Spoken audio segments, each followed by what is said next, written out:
كن فضوليا، كن فضوليا وأكثر السؤال، كن فضوليا وأطلق الخيال. اسأل تفتح أبوابا، اسأل وستجد جوابا، أسرار الكون ستعرفها. ناقش واعرف أسبابا، تلقى عجبا وعجابا، نفسك بالعلم تحررها. اسأل اسأل تفتح أبوابا، اسأل وستجد جوابا، أسرار الكون ستعرفها. ناقش واعرف أسبابا، تلقى عجبا عجابا، نفسك بالعلم تحررها. لماذا وكيف وماذا، اشرح لي ذاك وهذا، قلها للناس وكررها. كن فضوليا وأكثر السؤال، كن فضوليا وأطلق الخيال. كن فضوليا وأكثر السؤال، كن فضوليا وأطلق الخيال. كن فضوليا، فضوليا، كن فضوليا، فضوليا.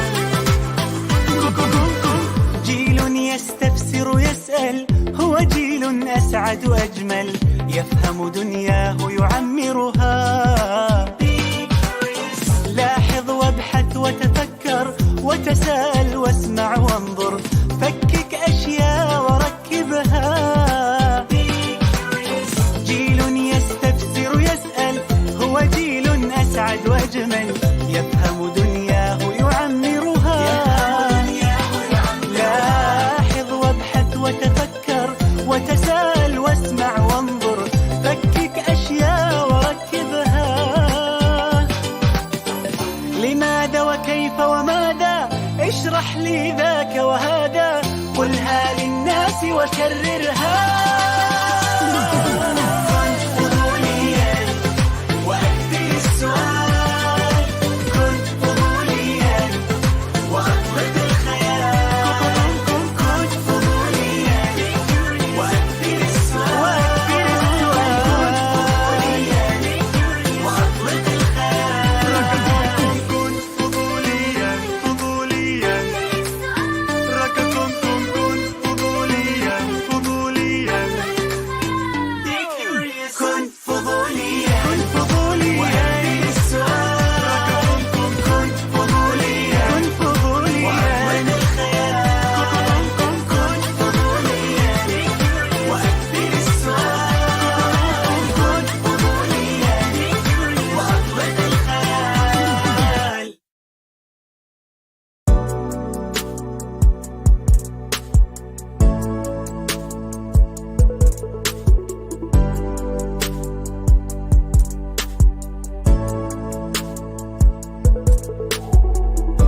There's something on my mind, on my mind.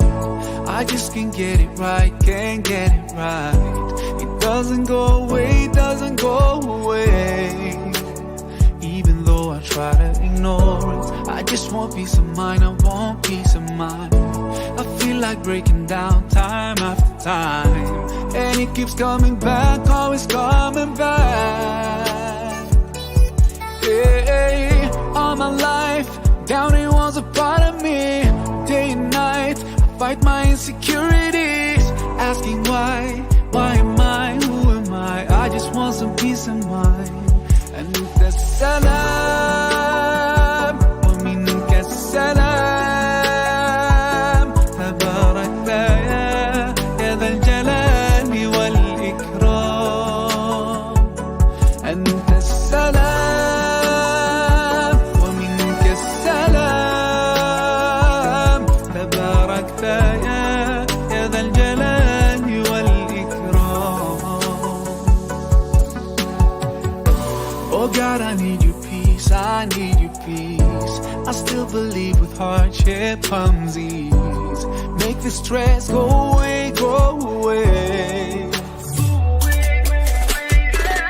All my life, I know you've been guiding me.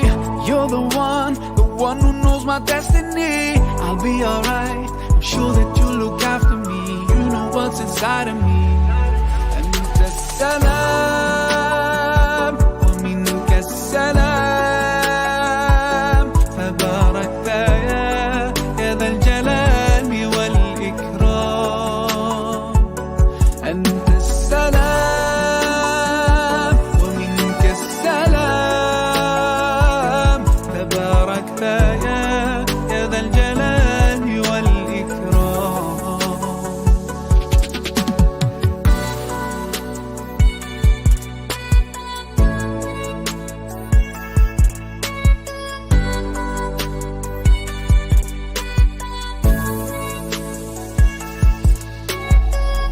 All my life, I know you've been guiding me.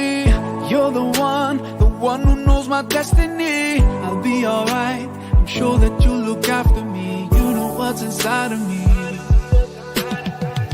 All my life, I know you've been blessing me. You're the only one who knows my destiny. I'll be alright, I'm sure that you'll look after me. You know what's inside of me. And salam, wa minka salam. Tabarakta ya dhal jalali wal ikram. And salam, wa minka salam. Tabarakta ya dhal jalali wal ikram.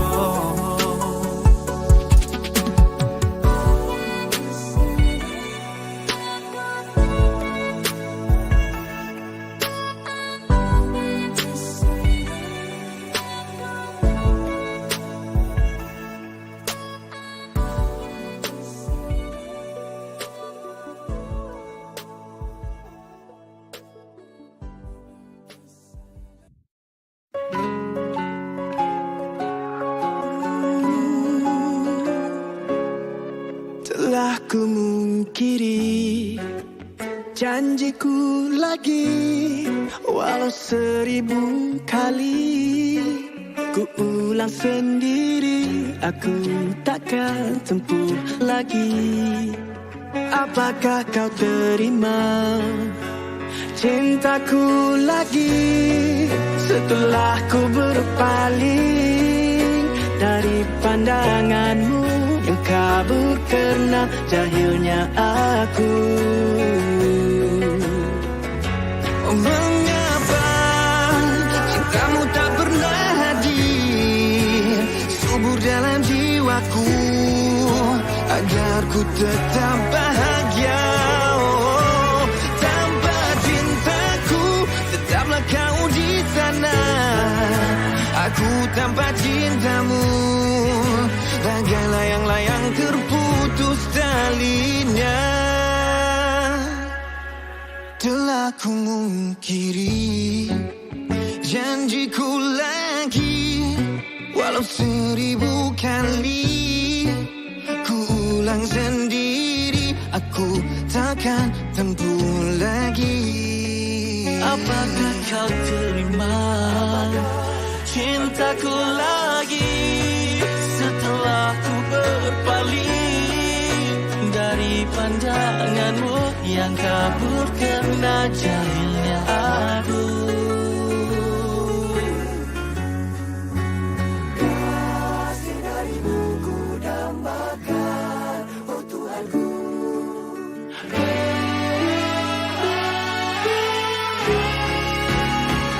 Oh, masihkah ada sekelumit belas mengemis kasih-Mu Tuhan, untuk ku berpaut dan bersandar. Aku di sini kan tetap terus mencuba untuk beroleh cintamu, walau ranjaunya menusuk pedih.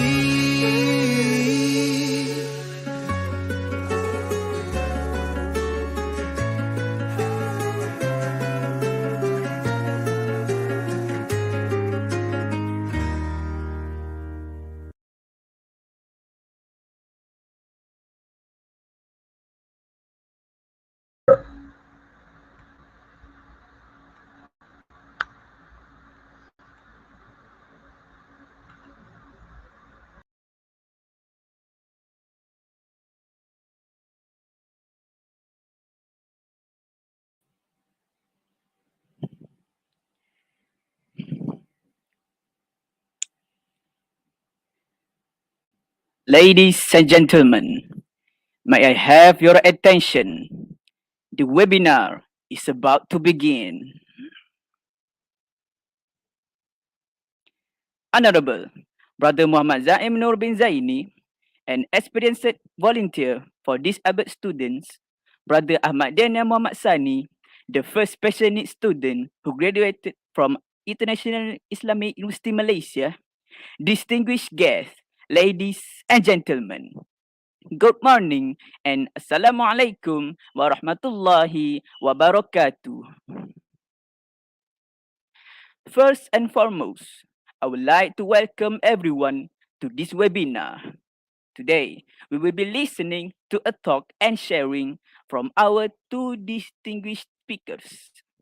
Kindly reminder to all honorable guests to fill out the attendance and evaluation forms that are available in the chat box at the end of the webinar. Before the webinar begins, let us raise our hands and seek the blessing of Allah Subhanahu wa Ta'ala for this webinar. For that, I would like to invite Brother Muhammad Fathul Hakimi bin Muhammad to lead the dua recitation. Please welcome.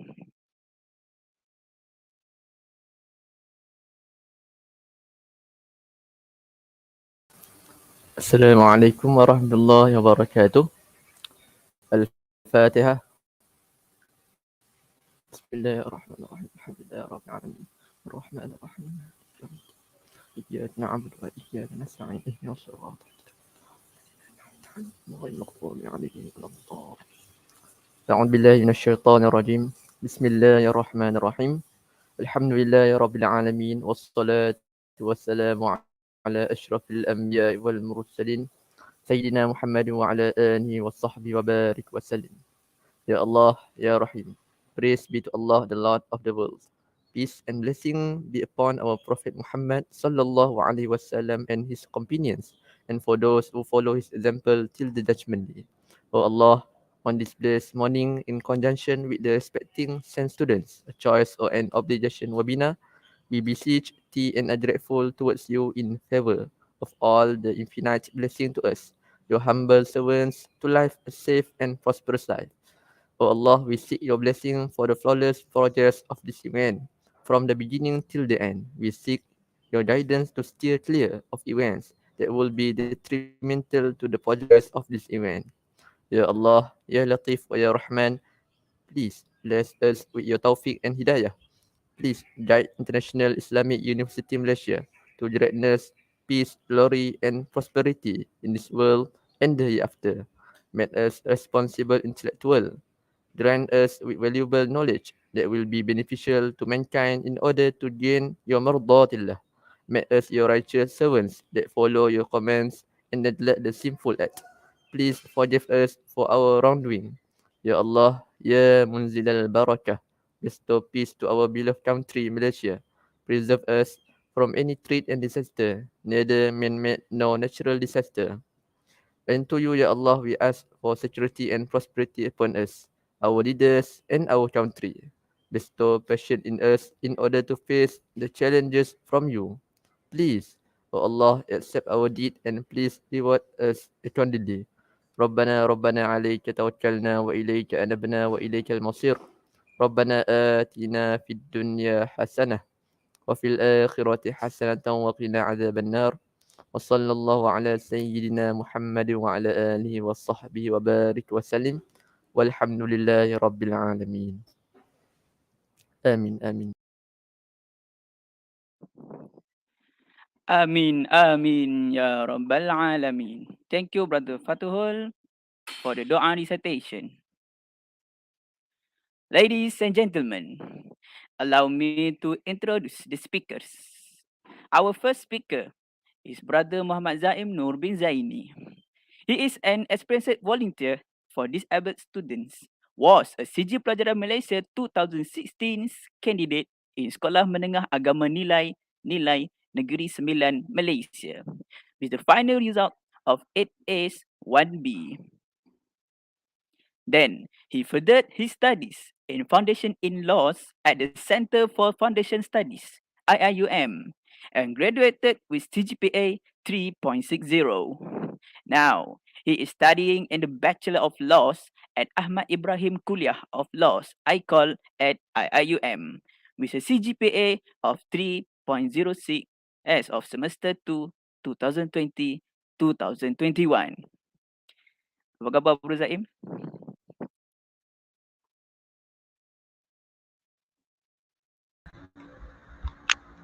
Alhamdulillah. Dengar ke? Dengar Bro Zaim. Alhamdulillah. Okay. Yep.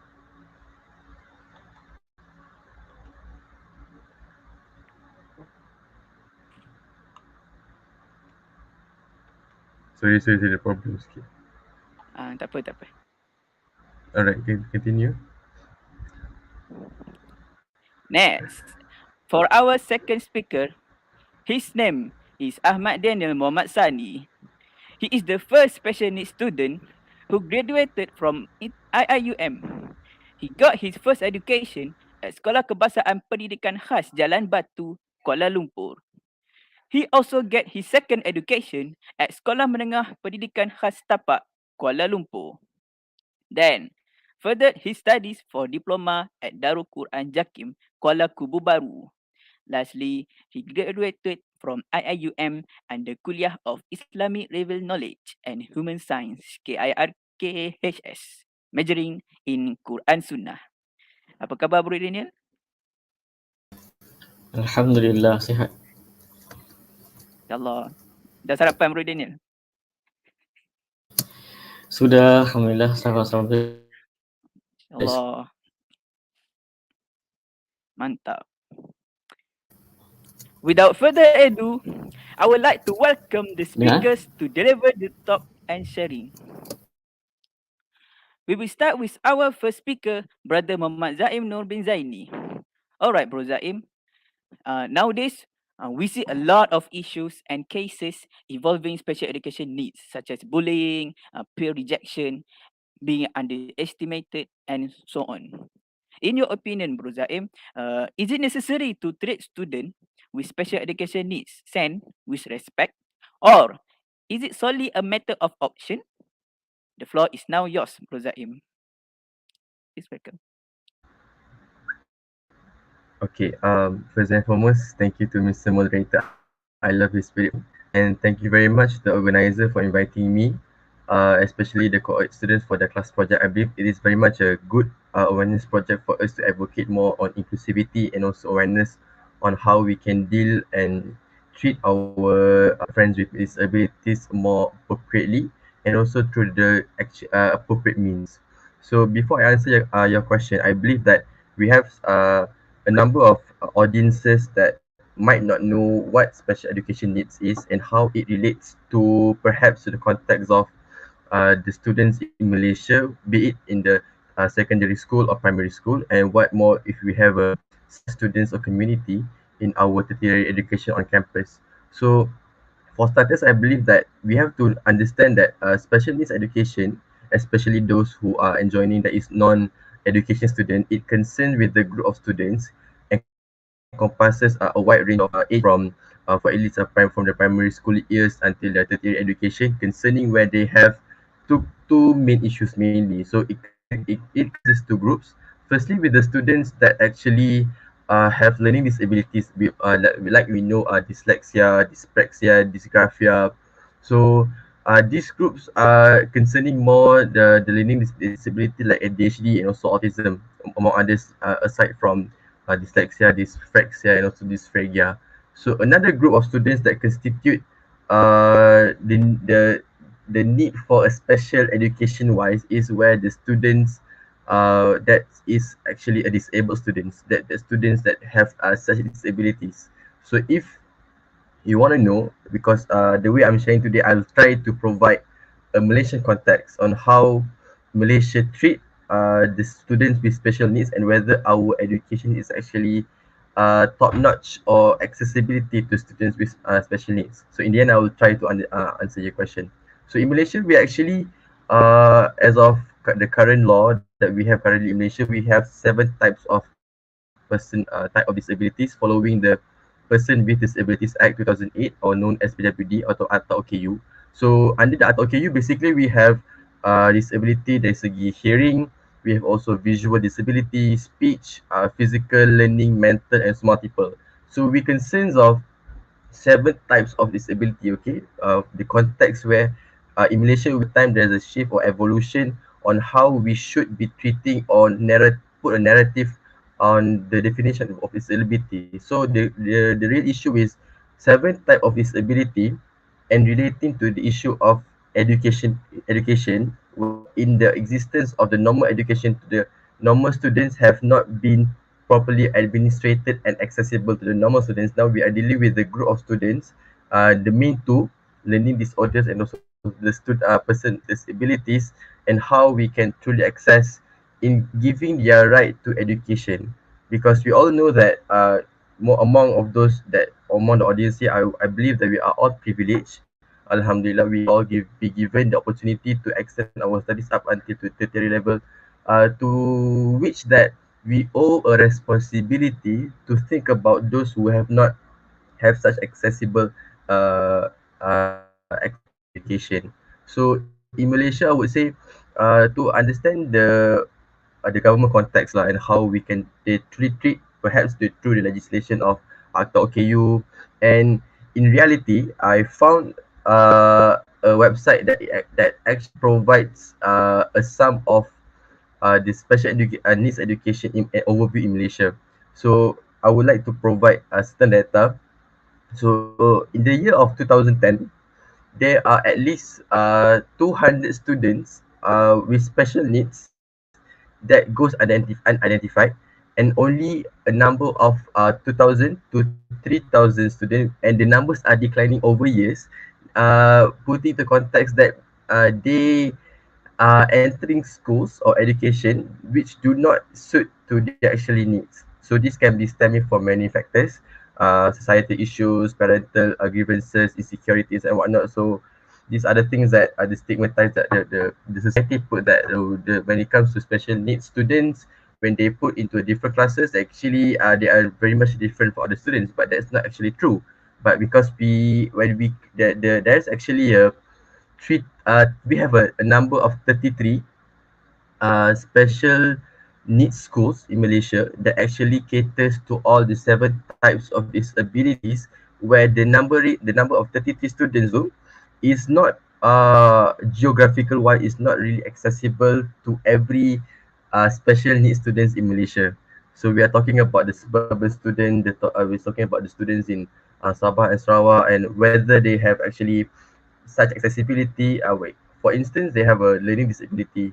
So whether in class, if they are able to see the minimums, when they are able to see what the teachers are actually drawing in front, so they are required to sit in the teacher are supposed to put them in front, because in every curriculum of teacher nowadays, it is mandatory for students, the teachers to understand that the students are very much a diverse group.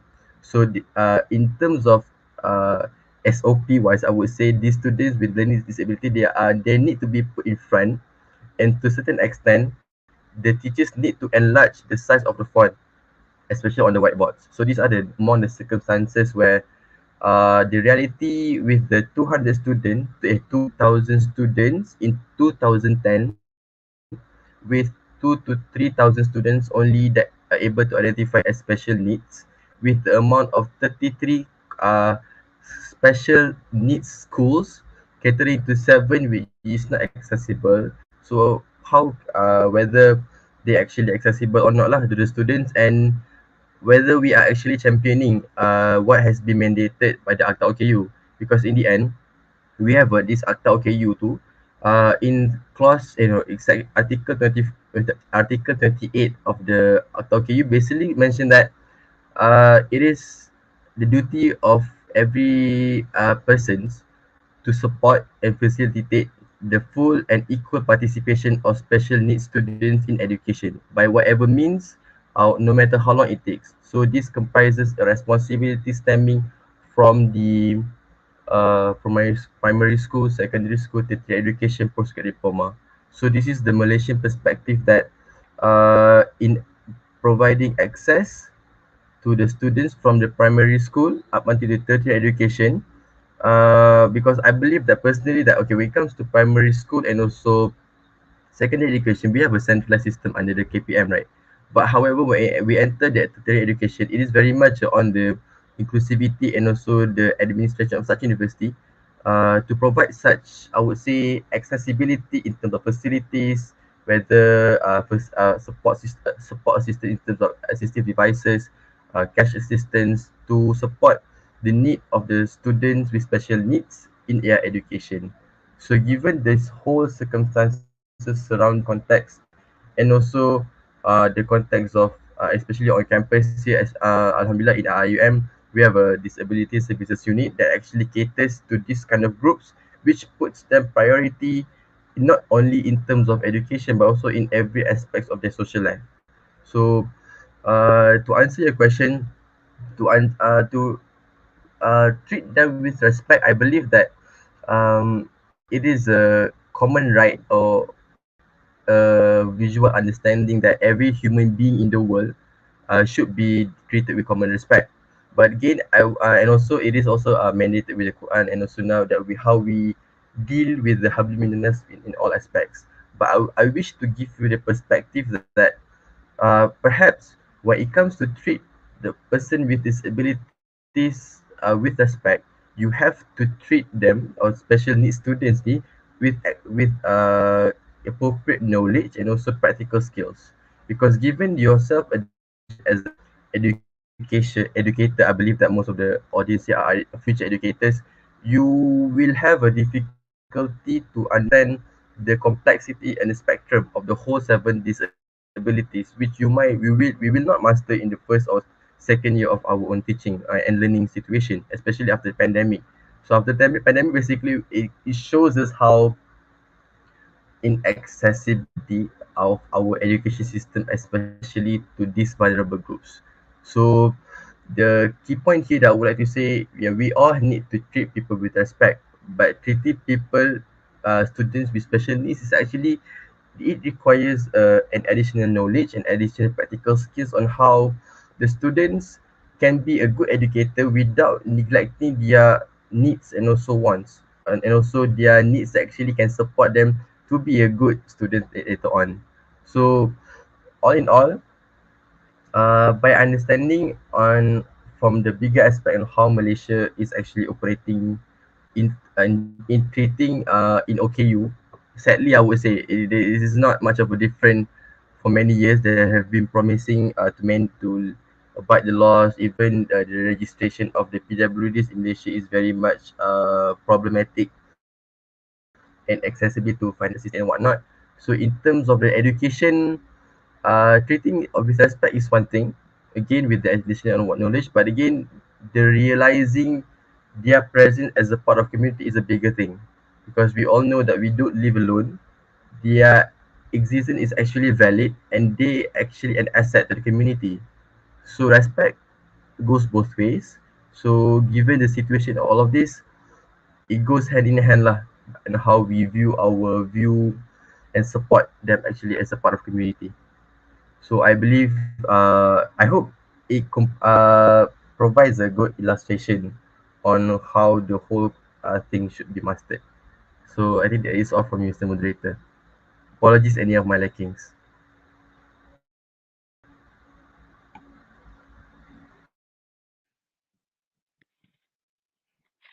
Thank you, Bro Zaim, for the informative and captivating talk. Yeah, like what we can conclude there that for the science student, there is two type. Is first is learning disabilities and disabled students, and they need to put in front lah. Duduk belakang saja macam tiba-tiba kan, tak depan lah kan, sebab depa perlukan apa kita kata perhatian yang lebih kan. And yeah, sebab Rozaim ada kata pasal hablum minan nas, itu satu elemen yang bagus dalam menghormati seseorang. All must respect, all people must have the respect, but for the science student, they will have a additional, yes, All right. Next, we will proceed with our second speaker, Brother Ahmad Daniel Muhammad Sani. All right, Bro Daniel. In your opinion, must students with special education needs be given the respect they deserve, or it is just a mere choice? The floor is now yours, Bro Daniel. Okay, thank you. Assalamualaikum warahmatullahi taala wabarakatuh. And very good morning. Assalamualaikum. Alhamdulillah, wassalatu wassalamu ala Rasulillah wa ala alihi wa sahbihi wa man wala. Allahumma salli ala Muhammad wa ala ali Muhammad. Alhamdulillah, thanks to Allah for give us chance this morning. We know we have one event that's very good. I think the one program that's very good for every one of us. Maybe when we talk about his ability, I'm always share about maybe today is not our day, but we don't know. Maybe someday, one day, we have problems with disability. We have face an accident and so on. So let's be prepared. That's the important point. Again, peace upon Rasul Sallallahu Alaihi Wasallam, his companions, pleasant blessing on him. And then the first of all, I thank to moderator and then Brother Zaim, our panel, then all the audience there in this webinar. I hope you are fine, well, and also don't forget to vote this day, inshallah. Okay. Then I would like to introduce myself. Maybe you are not familiar with me, and then some of my little bit of myself.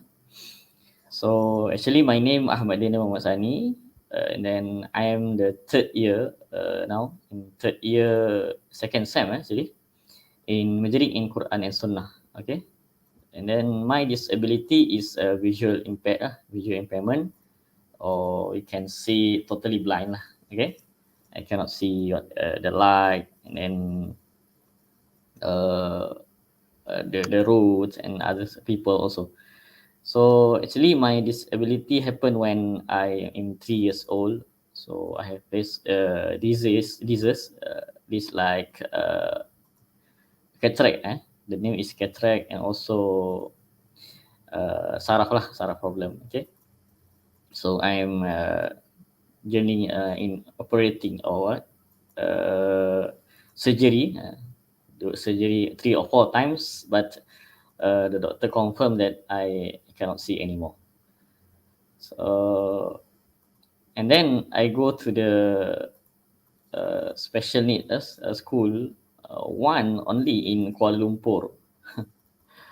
So I'm stay in Serdang, and then imagine you will wake up early to go to the Kuala Lumpur, Jalan Raja Laut, Maju Junction, Dataran Merdeka, and so on.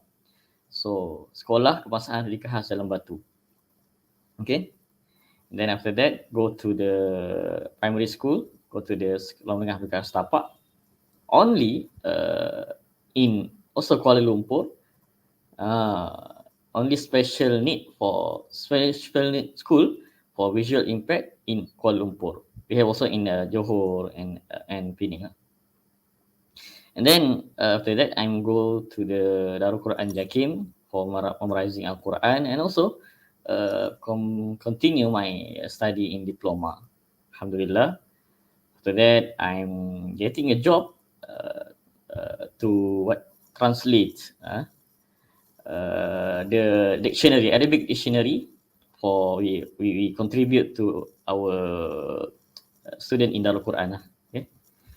And then after that, 2019, I go to this university. Oh, actually, I think I'm the first or second totally blind student come here to continue my study. Okay. That's my little bit of my introduction. Okay. And then secondly, I will talk in this program in Malay and also English lah. Okay. Okay. Bila cakap pasal respect is a choice or obligation. Obligation. So I agree with Brother Zaim that say that the respect. We are all human. Yeah. We are all human, and also we have to respect others.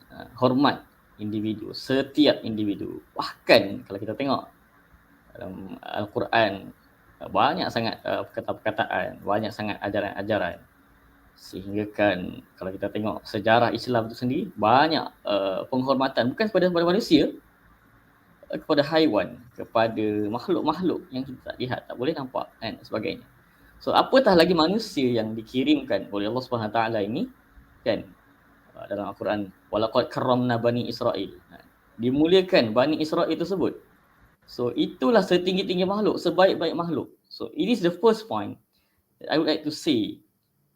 All of humans, including disability or disabled students, special need parents, and also all of us, that's the best creation of Allah Subhanahu Taala. Okay. So when we have disability, or we cannot be sad, we cannot be lose hope actually, because this is the anugerah, this is the anugerah of Allah Subhanahu Taala. Kita tak nak pun jadi macam ni kan, kalau ikut siapa yang nak, tapi itu kurniaan Allah Subhanahu Taala. So I think disability or different type of disability is a rahmah from Allah Subhanahu Taala. Kan? Bila saya tak nampak apa yang saya boleh dapat, apa yang saya boleh buat, pastinya ada yang boleh saya buat, ada yang saya tak boleh buat, tapi berbeza dengan orang lain. Kan? Dan juga kalau kita cakap pasal fizikal, mereka ada yang boleh buat, mereka ada yang boleh pergi satu tempat, ada yang tempat yang tak boleh pergi sebab ada rem dan sebagainya.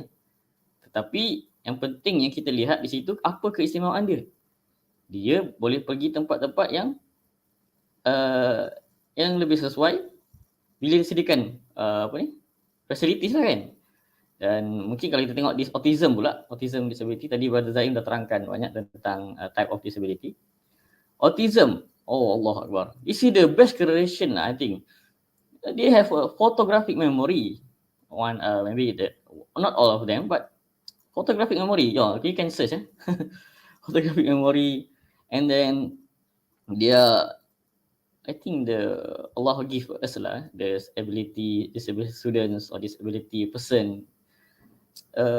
We are compassion to others much.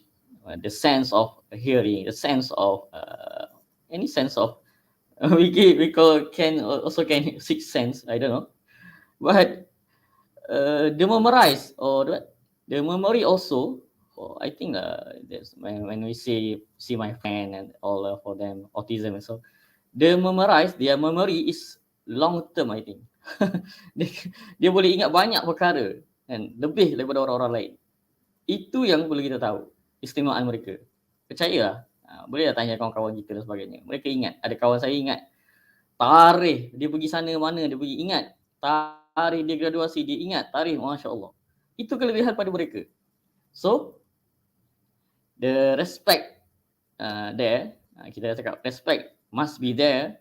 And for me, when we talk about respect, also different types of respect. And maybe our culture, hormatnya begini, and salam dan sebagainya.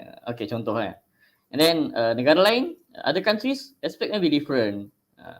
Okay, so it's also different, but we have to respect others.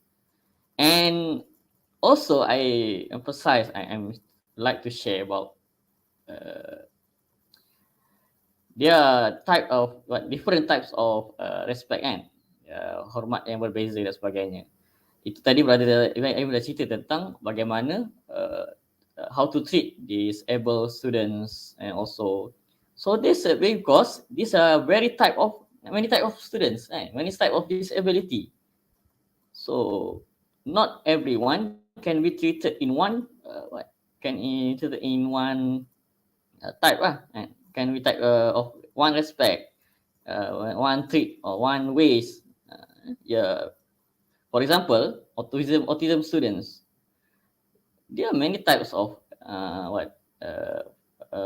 disability also in autism, and also visual impairment. For me, we have B1, B2, B3. Rabun jauh, so semuanya berbeza. So caranya untuk menghormati, cara nak untuk merespek, cara untuk nak treat ni satunya berbeza. Sebab itu kita paling penting kita cakap pasal respect. Kita kena ada ilmu. Knowledge is very important for every one of us. Not only for all of students, not only for all of the normal students, kan? Also for PWD. Okay. When we do programs and so on, we have to be accessible. The facilities and then the program. When someone, you hearing impact, come to you and they say, we cannot hear you. For example, we cannot, we doesn't know what happened, what you say. So this is our work, our job to make their accessible and to show respect to them also. So I'm go further to the treat of disability, and when also we share about respect, I'm share about type of respect, how to treat them, and the choice. I think the when we talk about respect, also have the choice. Disability students also have their choice, their right to choose what they know, what they want in their life. So everything yang paling penting adalah we give them chance. When they are want to study, give their chance to study. When they are want to work, give their chance to work. This is the choice. Maybe the title of the program or about respect and maybe choice. I agree, the respect is there, but also the choice we give to them, to disabled students, to do their works, to contribute back to our society. Okay, maybe that's all from me for this time. See you next. Thank you.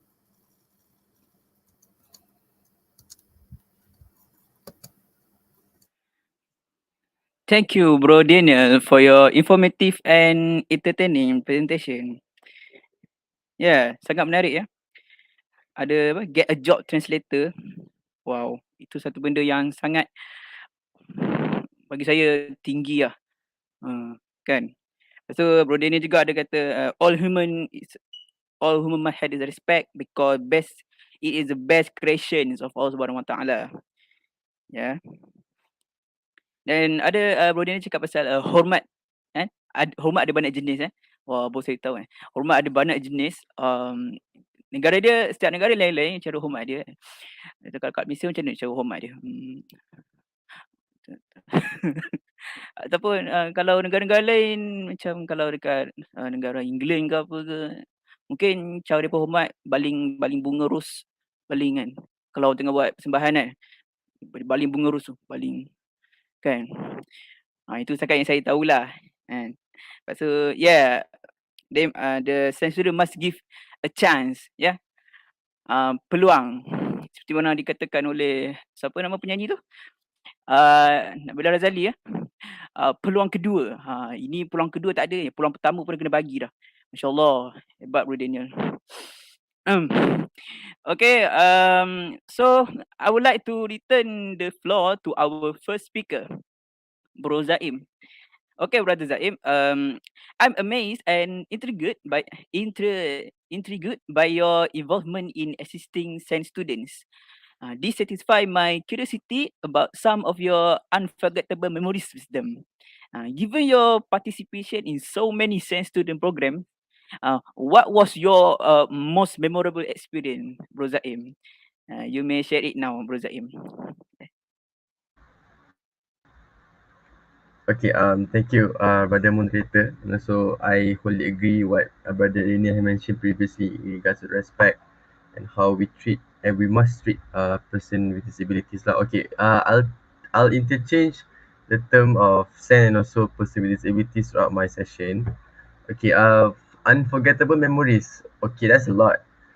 Because like I've been as a volunteer with the IMAC and also the SU for since my first year, since September 2019, with a good friend of mine, Brother Afif.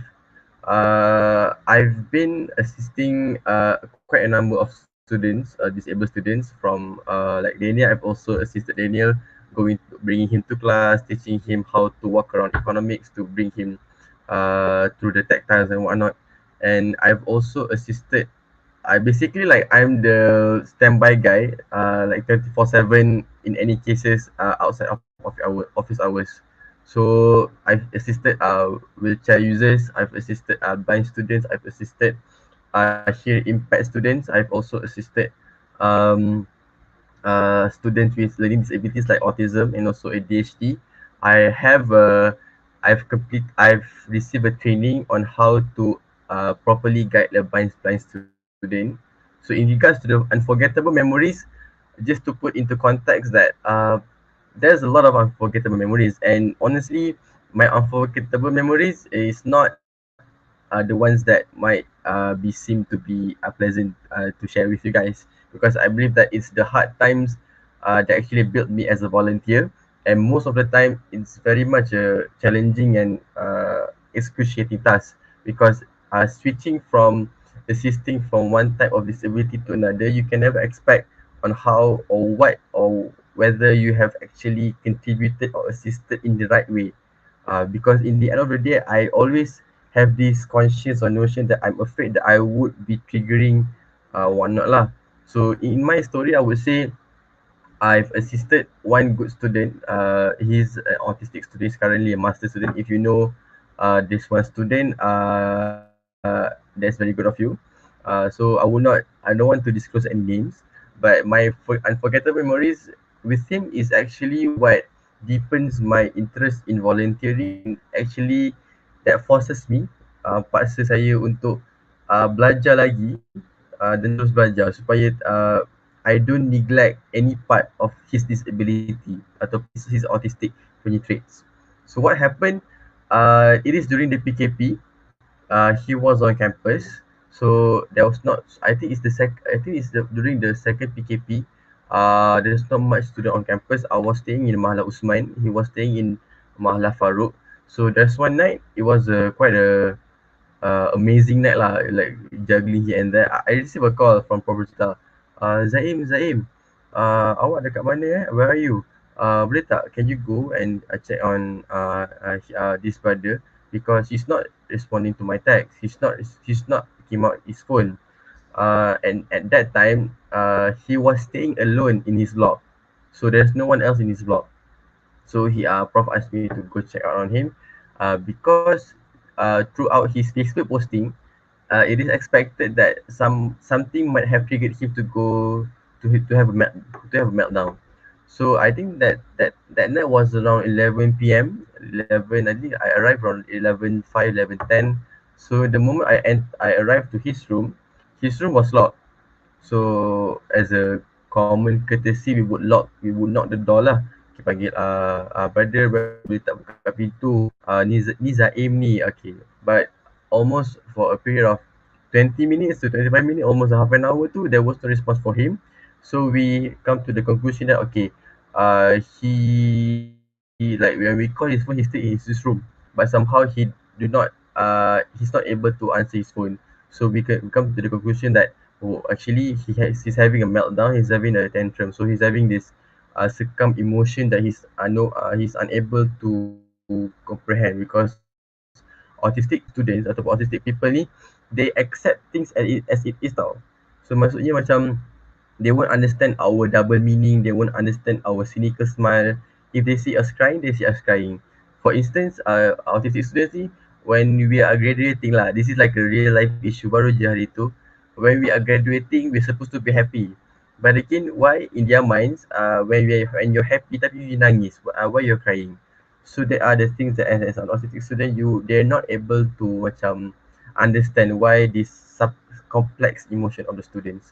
So coming back to the story, basically that night, we knocked the door so many times. We called him, we yelled at him, like jerit lah, buka lah pintu, I want to know, but in good times, sebab tak nak escalatekan lagi his current condition. So that time, all of this scenario, what if this, all of the what ifs are going to happen, because in the end of the day, if anything happen, it will be on me, like because I'm the quite a dangerous person and you're not able to help.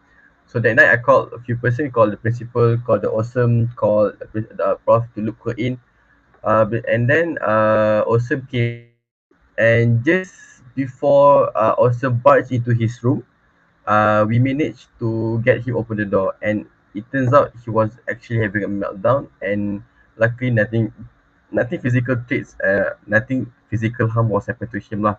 So that thing that night, I the thing that it taught me is that I can never be ready to anything, because when I receive any call for help, it could be an help for anything. It could be during his meltdown. It could be it's just a simple bringing that person to the post office or an ATM. It could be anything.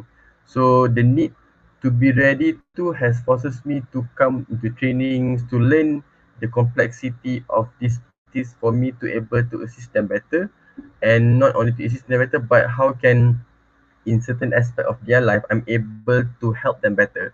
So this is where I believe that personally the role of we the able students that is completed with all of this rezeki from Allah, we are complete able bodied, we all have a responsibility being a member of community, because awak kena sedar during my first year I have this macam, I didn't know that jiran sebelah saya, my roommate, my next door roommate tu is actually a person with disabilities.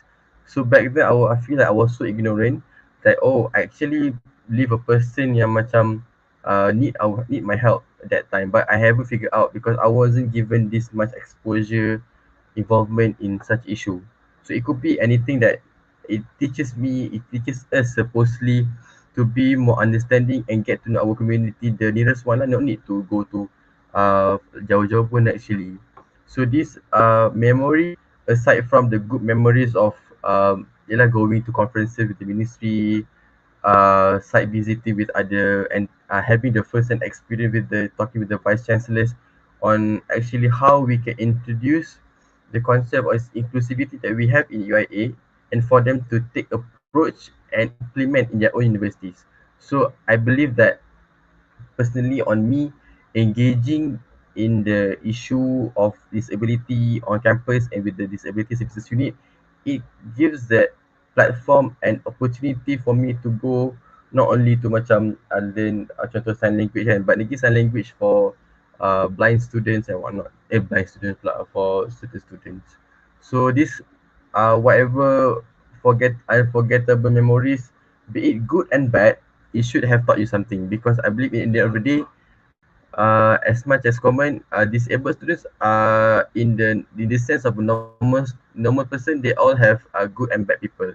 So no matter what our experience with good or bad of them, it should have teach us that in the end of the day, how back to inaccessibility lah, how programs, how our facilities, how our networkings right now are not met their basic needs. We're not talking about macam extraterrestrial needs, the excessive needs, tak pun. But even for instance, this is like my own personal observation. So like the event that we're having today, we're talking about special education needs programs, right? But again, whether it is actually accessible to the students having hearing impairments. For instance, if they are unable to hear, so the platform should provide the platform should use a platform that is actually can provide a subtitle or CC function that enables CC function on YouTube. So that is the among the little things that we only notice quite late, but not soon enough. And in the end of the day, they miss an opportunity that actually could enrich their life just because of these silly mistakes, I would say.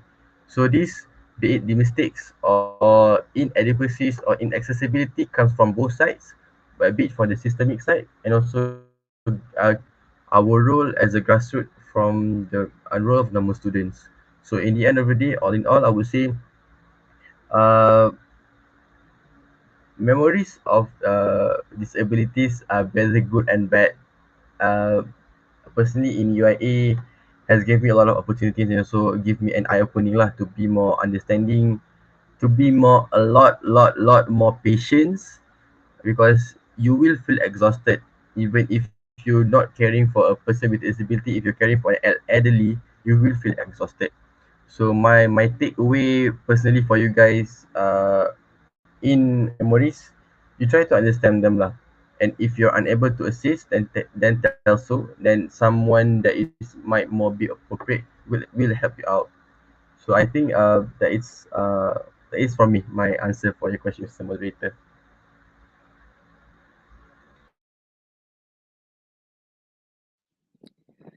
Thank you, Bro Zaim, for your fascinating and enlightening discourse. Yeah, like Bro Zaim said, we need to be ready to help the science student at any time. And yeah, it's require a lot of patience.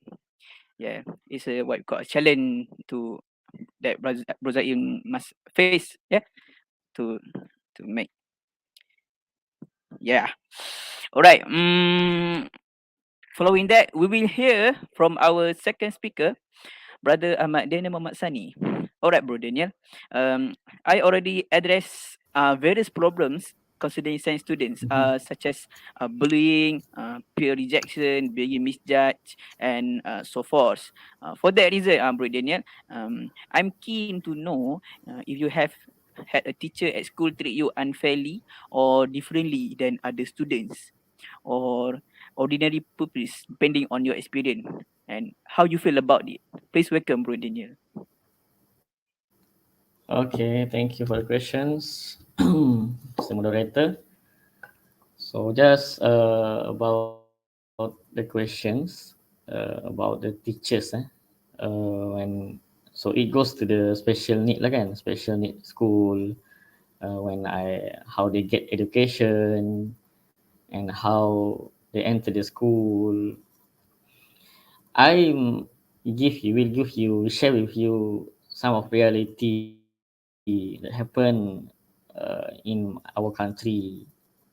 Actually, in kampung maybe di kampung-kampung ramai lagi sebenarnya student yang apa disable ni tak dapat pelajaran sebenarnya. Kerana satunya dari sudut sekolah kan, sekolah yang jauh. Di bandar-bandar saja ada sekolah kan. Lepas tu ada juga ibu bapa yang takut anak dia ni nak keluar, tak nak bagi anak dia keluar, takut. Takut malu, apa dia kata tu, macam-macam masalah nanti berlaku dan sebagainya. Satu lagi dari sudut, banyaklah dari sudut faktor kemampuan ibu bapa tu sendiri kan. Kalau sekolah lain jauh macam mana kan, so that's problem lah. And then when we talk about special education, before I go to my experience, generally I will share with you, there is a course in IPG and IPG lah now we call Institute Pendidikan Guru kan, about special education, and also and at UPSI University Sultan Idris kan, you have a special education course, they take degree and so on. But special education also have many types, when whether Aim and I also share before this. So basically when I go to the primary or my secondary school at Setapak and Jalan Batu, there's a teacher there, not specifically not special in education. Maybe for this he or she in general, like normal student also, in education generally, not in specifically in special education. That's the person lah. So imagine how they can treat us, they can teach us when they are not aware what we know, what we have to do, And yalah, for blind we have to, braille writing kan, tulisan braille. So sebenarnya yang mengajar tu banyaknya guru-guru yang biasa, bukanlah guru-guru yang PWD, bukanlah yang OKU sebenarnya di sekolah-sekolah kita tengok. Dan ada juga yang special education ni ada banyak tadi. Maksudnya ada juga yang pendidikan, dia bukan pendidikan masalah penglihatan. Bukan visual impact. Itu banyak berlaku sebenarnya. Kita tak tahu nak cakap salah siapa ataupun macam mana. Tapi itu yang berlaku realitinya. So bayangkanlah bagaimana mereka ni tak belajar tulisan braille, dan mungkin ada juga yang hearing student kita yang hearing impact. Mereka ni guru-gurunya tak dapat pendidikan yang sepatutnya, bahasa isyarat dan sebagainya, tak lengkap dan sebagainya. So bayangkanlah apa yang berlaku pada student tersebut. Dan guru tu sendiri agak stres lah, mesti ada yang berlaku stres dan sebagainya. So we need to put the right person in the right place. So this is important. Okay. So I'm encourage all of you to learn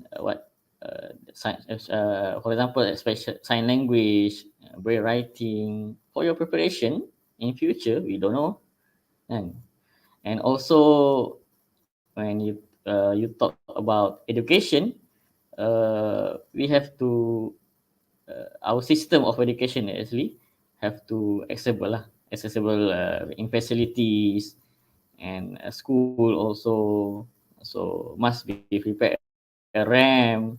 Ada kejadian baru ni kan yang akan kita yang superprasi kan, dia tak dapat naik ke kelas dan sebagainya. So masih lagi berlaku, dah berapa tahun dah kan. So the RAM dan sebagainya. Alhamdulillah kita di UIA banyak juga physical, apa dipanggil, physical untuk physical lah, okay, punya facilities. Tapi masih kurang lagi dari sudut blind lah, dari sudut yang vision impact lah kan. Itu di UIA. Dan bila cerita pasal itulah yang berlaku pada saya. Maksudnya guru-guru yang mengajar saya, my teachers, not specifically in special education or not in visual impact. So maybe they are in hearing impact, maybe in learning disabilities. So there are problems when they learn braille, but maybe not quite good. And so macam mana saya mak kertas kita nak baca, kita baca. Saya jawab matematik sama dengan korang, SPM sama dengan korang. So diorang baca pakai mata lah kan. Dia tak baca macam kita baca pakai jari kan. So dia pernah cakap lah yang ada sakit mata dan sebagainya sebab pakai mata kan. So beza dengan guru-guru kita, ada juga guru-guru penglihatan dekat sekolah menengah kan.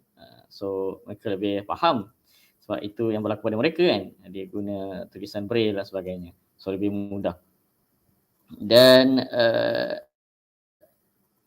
bukan sahaja dari sudut pengajaran, bukan dari sudut pembelajaran pengajaran, learning and teaching, but the teachers is the second lah, I think. The second person. The first is their parents, and the second person is their teachers. So we see every day we go to school, we interact with our teachers and so on. So that's very important role when as a teacher to how to interact. They want to know. They have to know how to interact with their students. Autism, how they would like to interact kan. Macam mana nak menarik mereka ni belajar. Baru ni ada webinar yang saya dengar. So bila pelajar autism ni, dia berbagai kategori dan cara belajar dia sangat berbeza lah kan. Sangat different. So ada yang dia tak boleh belajar langsung, tak boleh faham, maksudnya susah sangat nak faham dan ambil masa. Ada yang boleh faham dan sangat pandai. Itu kena masuk type of disability untuk autism pula lah. Kena topik lain lebih detail. Okay. And then ada juga yang mereka ni kita kena join, kata cikgu tu kan, cikgu yang mengajar tu, kita kena join cara mereka. Contoh mereka ni dia mengamuk kan, contoh dia mengamuk sebagainya tu sebab dia nak tarik perhatian kita, kata cikgu tu. Saya sampaikan je. Okay. So dia nak tarik perhatian kita je. Macam Macam sebab dia tak tahu macam mana nak luahkan dalam macam kita lah orang biasa kan. Cumanya dia menangis, mengamuk dan sebagainya. Dia ada nak sampaikan sesuatu sebenarnya. So kenalah bincang sembang dengan dia kan, cerita pasal apa kenapa, tanya je lah dan betulkan mana yang salah kalau mereka apa kesalahan. So macam tu dia lebih macam tu untuk cara autism. So cara belajar dia berbeza dengan OKU yang lain. Okey, kalau OKU penglihatan dia tak ada masalah sangat lah. Dia lebih kepada suara, apa, kalau present slide tu memang tak nampak kan. So sebenarnya dia lebih kepada suara dan sebagainya, tulisan braille, kena sediakan nota-nota dalam tulisan braille, apa facility dalam tulisan braille, video-video yang, kalau video tu dia ada video yang cakap lah, bukan video, contoh video lagu je kan. Contoh itu secara umum lah, dia juga berlaku boleh pada sekolah. Mungkin cikgu tu tak dapat pendidikan kan, tak dapat education yang baik, so dia tak tahu sebenarnya pelajar ni problem apa dan sebagainya. Dan ada juga yang kawan-kawan kita, kawan saya dulu yang rabun dan sebagainya, so dia perlukan tulisan yang besar, font dia besar dan sebagainya. So itu kalau problem, kalau teacher tak tahu, banyak masalah pada nanti akan melibatkan exam dan sebagainya. Okay, for me, my experience, I'm not actually in my school, I'm not sekolah agama lah, bukan sekolah agama, bukan sekolah sekolah Arab dan sebagainya. Tapi saya ambil SPM bahasa Arab lepas saya masa di Al-Quran lah. Okay, so bayangkanlah I'm study Arabic with my friends only in diploma only, but after that I would like to take SPM in Arabic. So ini bukanlah teacher sangat, tapi saya nak cakap special education tu lah, maksudnya cakap education tu sendiri. So dia orang tak dapat sediakan reader. Dalam soalan braille memang tak ada bahasa Arab. Beza dengan soalan-soalan matematik, soalan SPM yang lain. Allah alam lah kenapa kan. Dan bila cakap pasal tu, dah lah tak ada tulisan braille untuk soalan bahasa Arab. Kemudian kena ada reader lah kan. Kalau reader tu pula yang tak biasa dengan OKU dan sebagainya, so macam mana dia nak bacakan betul soalan-soalan betul? Dia pun salah faham sebagainya. Kita salah sebab bahasa Arab kan. Beza dengan bahasa lain. So that's my experience lah when take SPM, Arabic SPM kan. So and also before this I get my teacher lah, and after previous year when I'm dah habis belajar kan dekat sekolah menengah, adalah Ustazah Hasni tak silap saya, dia tanyalah macam mana belajar Arabic, SPM dan sebagainya. So kita dilihat di situ ada problem di mana guru-guru sekolah agama ataupun tak masuk dalam special education ni. So dia tak dapat mengajar student-student yang nak ambil Arabic. Mereka ni belajar sama macam orang lain, dia nak ambil Arabic, dia nak ambil law, dia nak ambil macam-macam, sama je kan. Dah banyak beza-beza kan. So terbantutlah mereka untuk Arabic. Kita ada kelas agama dulu kan. Mereka tak sambung Arabic sebab tak ada special education atau special education teacher yang boleh ajar mereka. So sangat sayang di situ. Allah Akbar. Kita dah tak bagi peluang pada mereka. Kan? Tak tahu kenapa, apa salah di situ. Tetapi special education untuk guru agama ni sangat kurang. Sekarang dah ada tapi makin bertambah lah, tapi sebelum ini sangat kurang. So itu yang kita kena sediakan patutnya. Sebab orang ni berbeza, bukan nak belajar history saja. Kalau kita tengok kan, saya ambil Islamic education, Islamic aku sunnah kat UAE kan. So saya sebenarnya nak yang misi yang saya nak lah, bukan sebab saya sengaja saya ambil kan. So the university, the school actually have to prepare, have the reference, okay.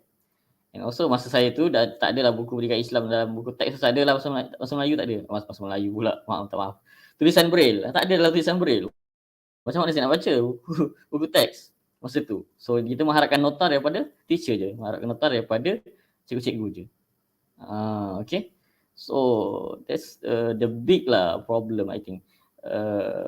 When teachers are not in the right place and their qualification and then the problems with the school and then facilities and also their friends, berlaku juga dalam sekolah dalam sekolah integrasi dan sebagainya.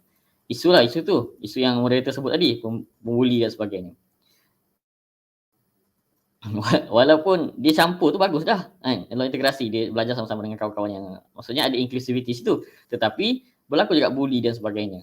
Katanya kawan-kawan KU ni apa macam-macam lah, tak baik lah, dia macam bully lah budak-budak kecil kan, biasa kan. So itu juga berlaku kalau teacher tak main peranan ataupun yang apa yang administration school tu tak main peranan, so benda tu berkekalan sampai bila-bila pun mereka yang autism bila masuk ke sekolah saja orang pandang tak baik, orang pandang tak elok. Sampailah ke universiti padahal mereka sangat bijak, sangat hebat. Masya-Allah. So mungkin itu kot kalau masa takut terlebih.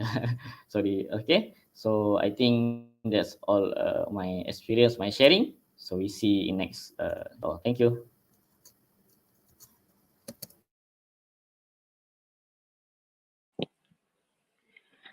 Thank you for your informative and interesting talk, Bro Daniel. Yeah, so Bro Daniel ada cakap tentang pasal bahasa Arab tak ada braille. Wow. Agak seriau kan. Orang tahu panggil seriau dia tu. Oh, bahasa Arab tak ada braille kan. Walaupun huruf ada titik tapi macam mana tak ada braille. So Malaysian Sign Language kan. So disebabkan UIA ada sediakan subjek KOKU Malaysian Sign Language kan. Jadi sama-sama lah kita ambil Malaysian Sign Language supaya kita dapat tahu dan boleh aplikasi dalam hidup. And it's important for teachers to interact with sign. Kena semua cikgu kena tahu macam mana cara nak handle sign student. Alright. Therefore, what we can learn from today's discussion from our respected speakers is first one is I can say SEN students must give respect and additional respect for them. And also, second, we need to be ready to face SEN students in any way so that they don't think they are useless.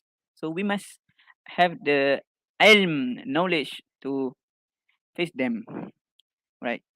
So I would like to share some song. Maybe you can hear later. About the themes is about special education needs also. Disabilities. Nama lagu tu penyanyi dia nama Carrie Underwood, bertajuk Champions. So bolehlah semua boleh dengar lagu itu sebab dia sangat rancak satu rancak kan. Yang kedua ada mesej yang membangun kepada pendengar lagu tu. Dan yang ketiga ada tema OKU dan SEN dalam tu. Jadi tak kasi nak nyanyi pula kan. Jadi kamu semua tengoklah dekat YouTube.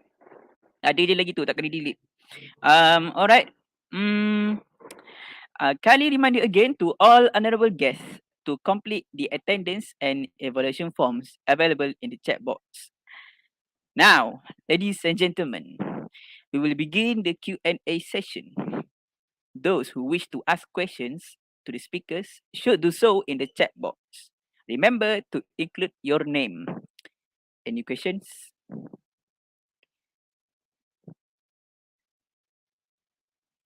Jadi ada satu soalan daripada Yusri Jasnit. Assalamualaikum Bro Daniel. Saya nak tanya bagaimana untuk belajar dan membaca Al-Quran bagi mereka yang tidak dapat melihat? Ya itu, terpampang. Okay. Itu je soalannya? Ya soalan. Okay. Kalau saya boleh tunjuk je sekejap saya ambil Al-Quran saya.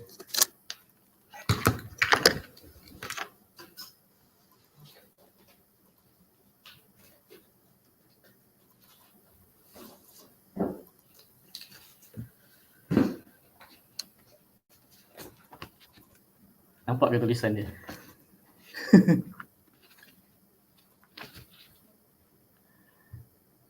Okay. Ini Al-Quran lah, Braille. So, besar lah kan? So, ini adalah Al-Quran Braille untuk juzuk 26 sehingga juzuk 30. Dia satu ni 5 juzuk. So, saya guna ni untuk belajar. So, bila menghafalkan di Darul Quran, maksudnya tulisan Braille lah. Al-Quran dalam tulisan Braille. Itu basic dia. And then, surah sama, surah yang sama lah. Al-Quran kan. Kemudian muka surat berbeza lah. So, one page for Braille Al-Quran, only I think half of Al-Quran biasa lah. Okay. So imagine I have to memorize 3 page every day and transmit to Ustaz. Baca kat Ustaz, bayangkan lah banyak. Okay. And then, so actually you have to learn the Braille. You can after this. So I'm actually available, and it's my room also have the Braille, so you can go there. Okay. So the Braille writing is very important for the blind, for searching, for studying, and learn Al-Quran. And dia tulisan dia adalah macam ada 6 titik lah secara asal dia. Saya cakap dulu secara research. 6 titik, lepas tu ada hasil gabungan 6 titik tu, 6 dot tu form a letter lah. Contoh A titik 1, B 1, 2. Kalau saya cakap macam ni memang tak faham, kena tengok balik kan. A, B 1, 2, C 1, 4. So kita lebih pada ingat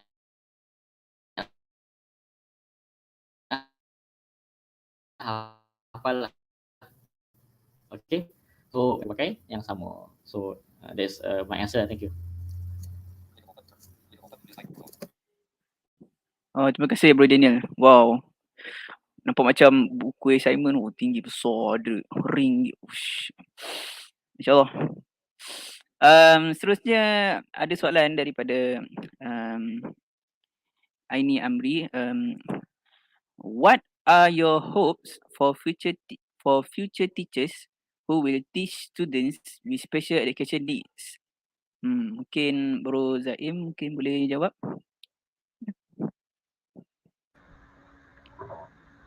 Okay,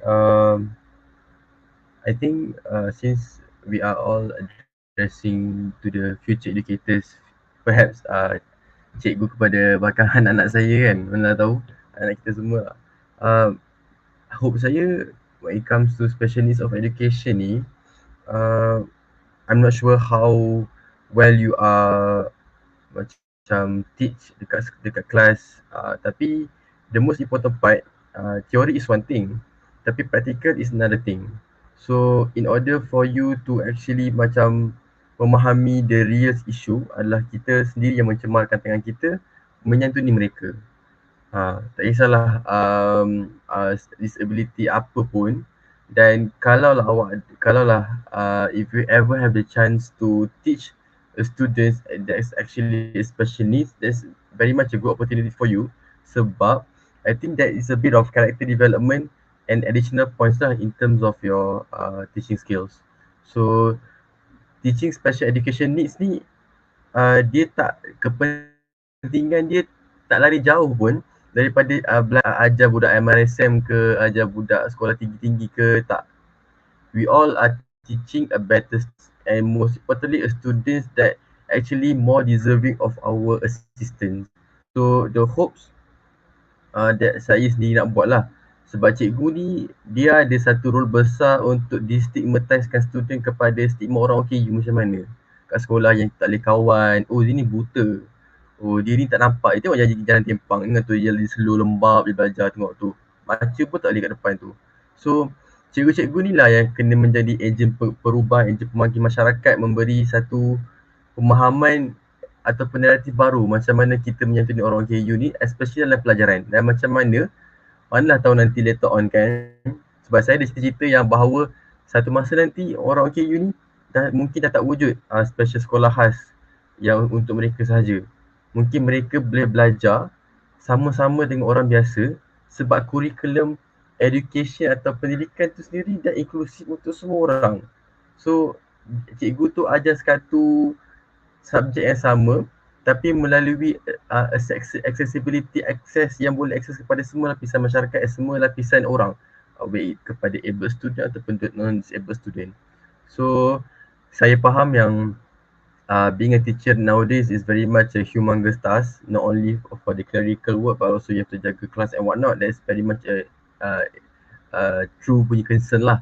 But when it comes to the needs of special students ni, coming from you, like actually learning, you guys actually owe a bigger responsibility to give back to the community, not only to destigmatize whatever stigma that we actually have, but to promote the awareness, especially untuk buang, sebab kat sekolah kan ada boomer-boomer juga kan, like oh budak ni memang sebab certain schools I know they would accept student with OKU because it will tarnish their reputation. How sad is that? So in that sense, being a young blood to create a new narrative lah, and even the current situation kat sekolah, orang-orang KU ni, student ni actually they deserve more. So itulah harapan kecil saya kepada future cikgu-cikgu kita. Sekian, terima kasih Sister Aini for the question.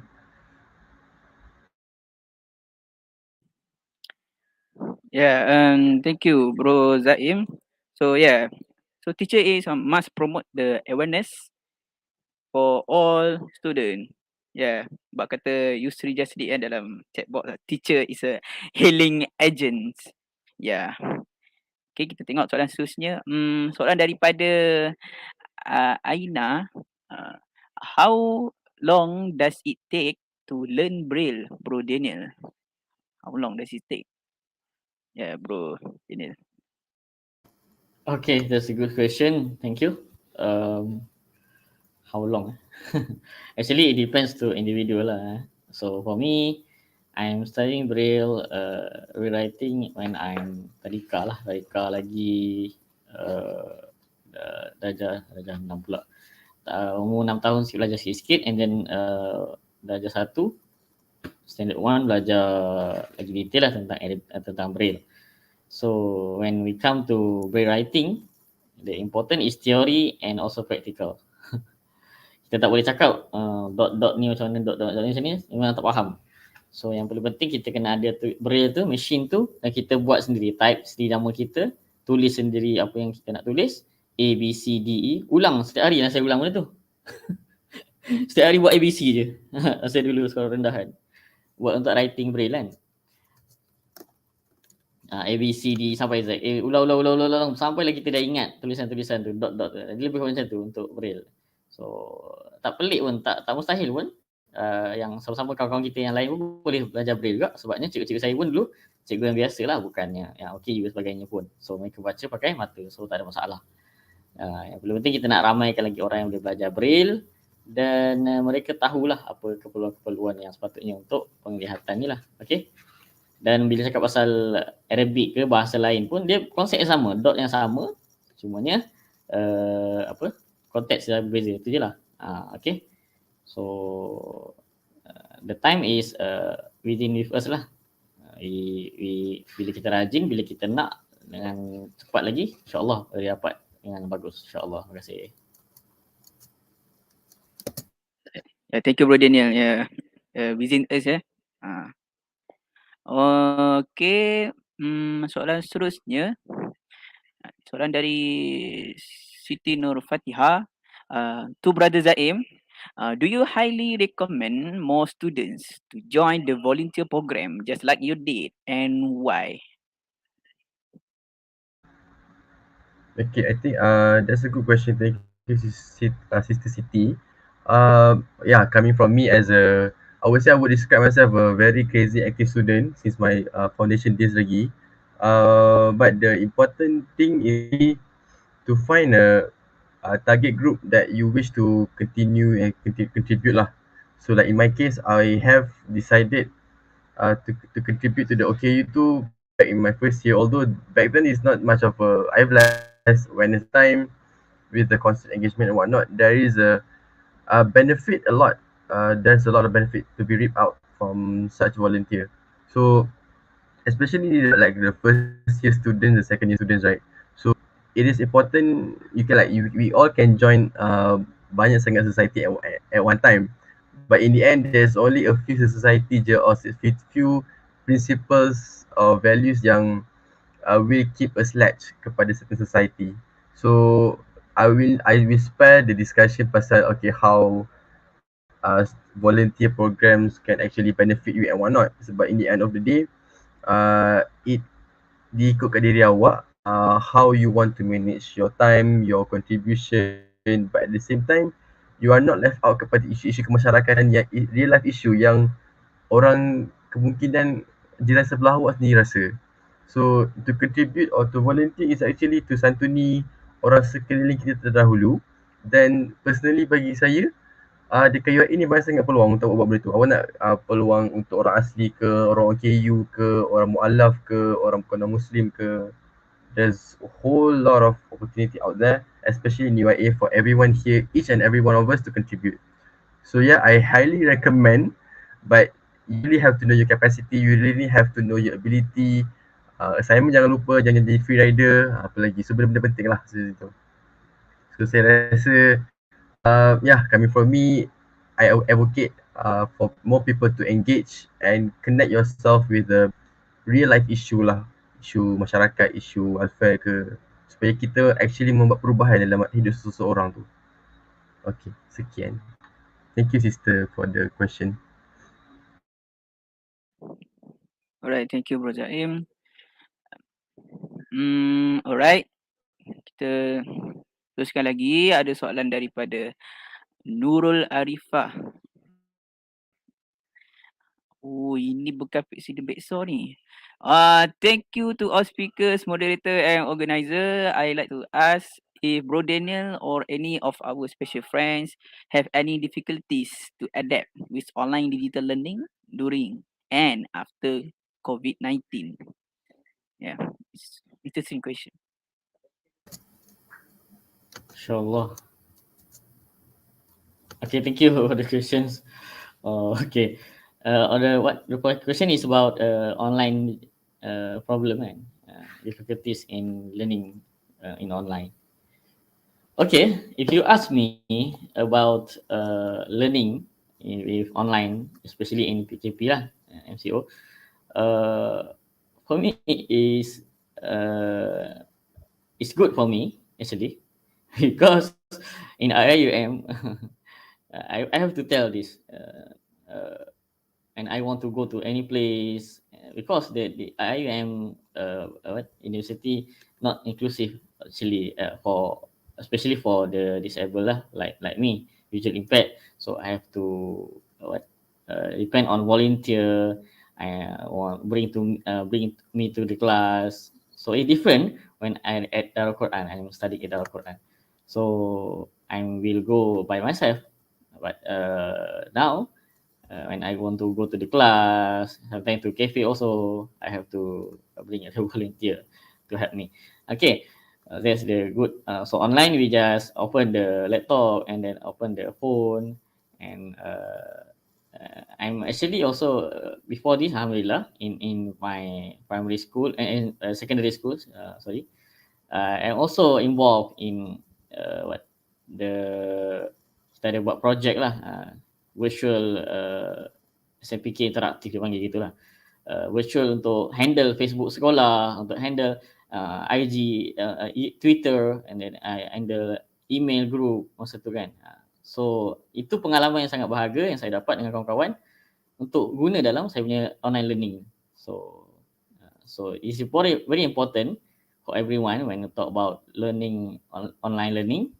You have to practice and you have to know about Google Meet and so on. But maybe for our friends with other disabled, with hearing impaired, actually imagine how they would like to learn when they doesn't know what they talk, what the lecturer give and share, just talk kan. Maybe when the lecturer share the slide, so they can see lah. But also important for the nowadays increasing in autism, but autism and also mental disabled. There's two type of categories that's increasing lah. I think now this mental disabled and also autism. So for me, the autism also, I think before this I said many type of autism, the type of disabilities, but maybe they have problem lah, how to interact with their lecturers online, and also sometimes maybe if they doesn't know about the technology, also have problems, and also for them lah, actually I will tell to you, the physical learning is much better lah for online learning, especially for autism and also other mental disabled, because they have to interact, they have to know their lecturers, what the lecturer can know their problem. I think that happened before this when some students in IUM, the autism one, so the lecturer doesn't know about their problems. Yeah, the lecturer student also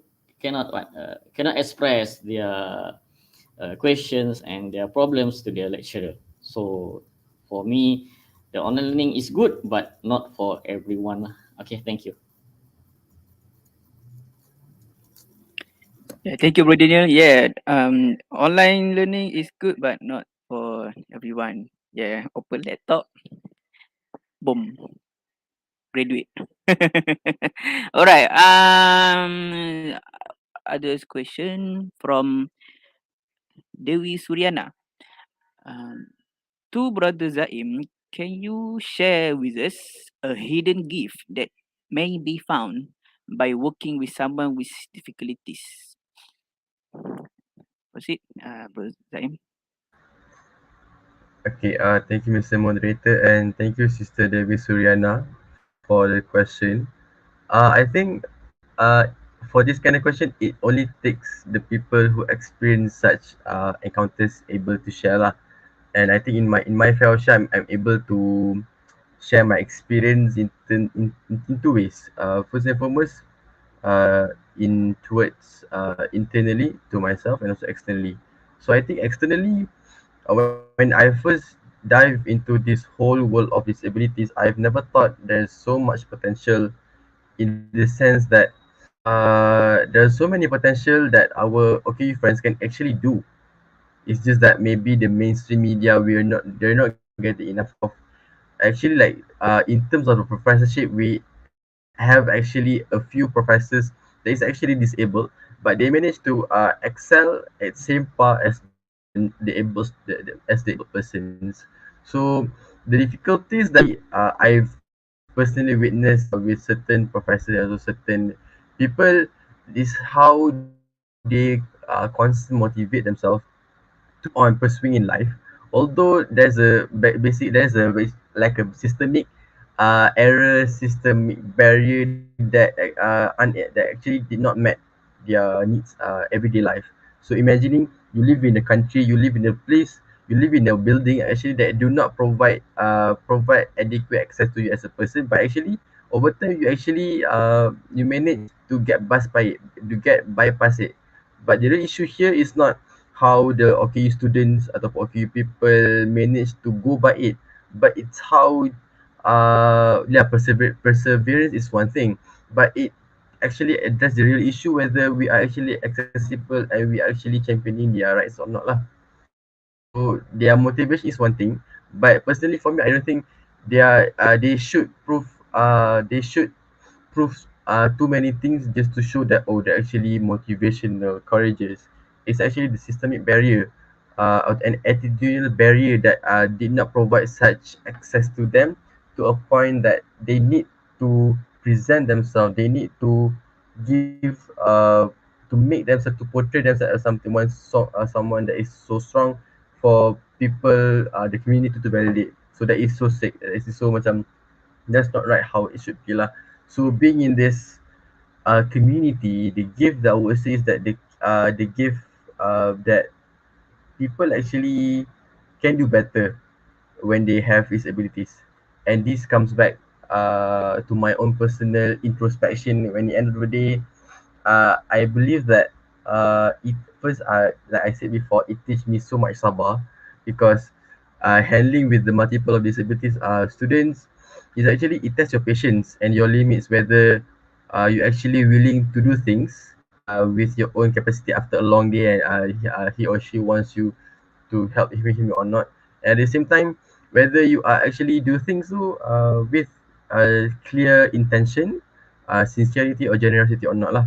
So it actually tests your core intuitions, your core intention on how and why you keep on. So at the end of the day, when it comes to what I help them, it always I will always remind myself, okay, I did this because they deserve better, and actually I want to make a impact actually in someone's life. So the hidden gift here is actually the gift of self introspection on how God is actually give this their presence in your life to make a reminder that, okay, you are strong, so you look at these people you are managed. If you have a lacky problems in your life, we will actually persevere. So these are the clear examples around me, although they have a physical disabilities or disabilities that they can see or cannot be seen. But the way you bring back to yourself, you self introspect, and how macam you dive and reflect to yourself, okay, you actually can do, and you actually can succeed in life. And most importantly, I think the most important part, the hidden gift is actually to remind ourselves is actually we don't need to prove much, but we only need to be human to another person. So the human factor is actually the driving factor on how we should operate as a human and actually assist them. So we don't need actually big money, apa tu macam extra programs or not, but we actually need to address the simple thing is enough. So the hidden gift, all in all, I would say it takes the only person to understand and to experience. But for me, I have a rough start. I have a rough start because I think that it would be a one-off. But I didn't. But now it has kind of succumb and complement my life in many beautiful ways. Alhamdulillah. So please try, please assist, and only you can find your own hidden gift. So that's from me.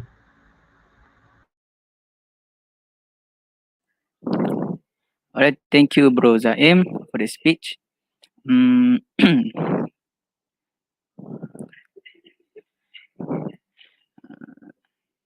Ladies and gentlemen, finally, we have come to the end part of our webinar.